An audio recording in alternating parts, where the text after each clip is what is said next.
Good morning, folks. Title of today's message is Having an Attitude of Gratitude. On Friday, we spoke about worry and prayer.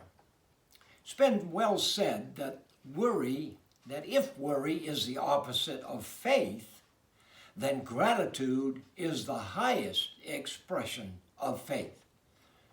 But that feeling of gratitude and not expressing it is like wrapping a present and not giving it. They tell the story of a little lad who was asked to say grace at the table.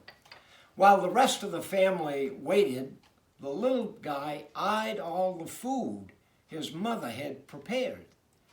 Then he bowed his head and prayed, "Lord, I don't like the looks of it, but I'll thank you for it, and I'll eat it anyway.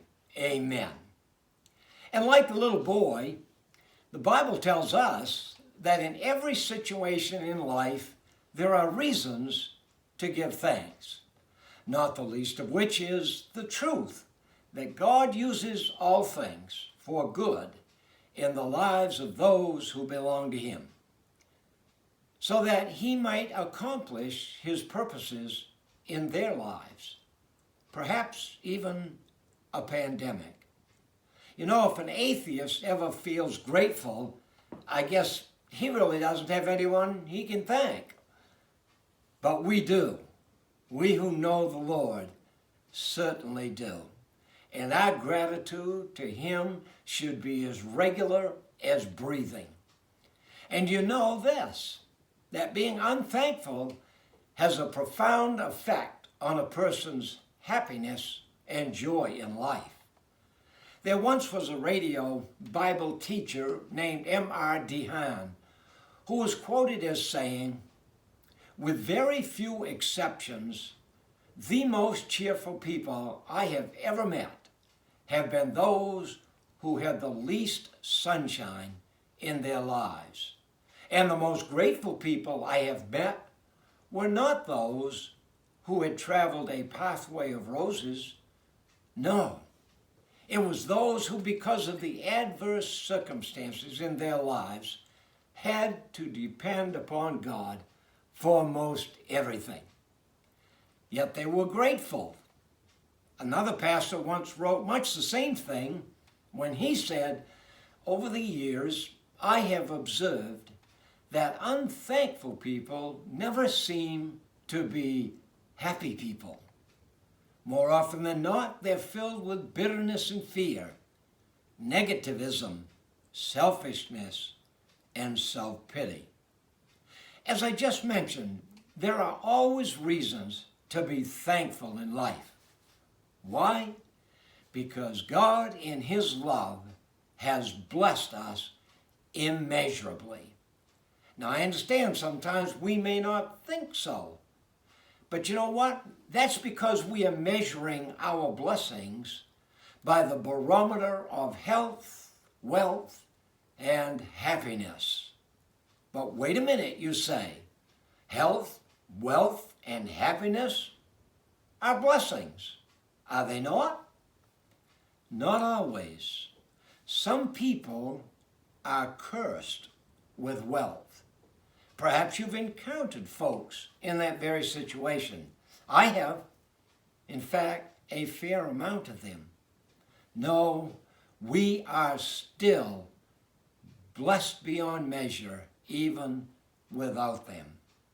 One of the Psalms says, "Blessed be the Lord who daily loads us with blessings." Folks, God has loaded our wagons. How often? Every day. Another verse says, "His mercies fail not. They are new every morning." Every day we wake up to new blessings, whether we realize it or not. You know, if nothing else, I know that I should wake up every morning so thankful that only God and I know all the facts about myself. Aren't you kind of glad about that as well? Oh, how we ought to thank Him for spiritual blessings and thank Him for the simple things we are blessed with.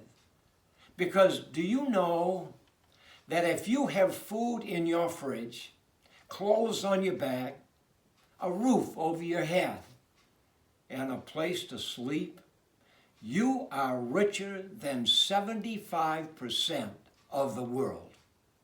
And if you have some money in the bank, and perhaps some in your wallet, and a little change maybe on the nightstand, you are among 8% of the world's most wealthy.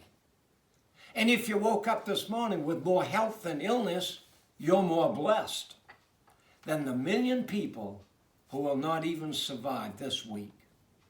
If you've never experienced the danger of battle, the agony of imprisonment or torture, or the horrible, horrible pangs of starvation, do you know you're luckier than the 500 million people who are still alive and suffering even as we speak?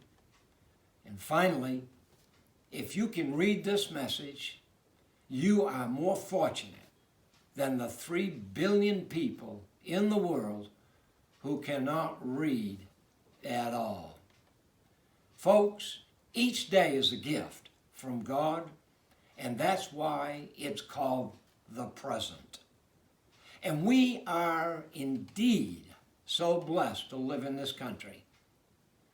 I could be wrong, but I believe that part of the reason that God allowed this pandemic to hit America so hard was to perhaps show us just how blessed we have been as a country when compared to the rest of the world.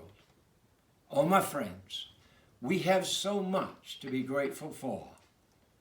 Have you thanked Him today? Have you ever thanked Him? If not, why not do it right now? Thanks for being with me today. I hope you'll consider joining us on Monday for our thought for the day. God bless you.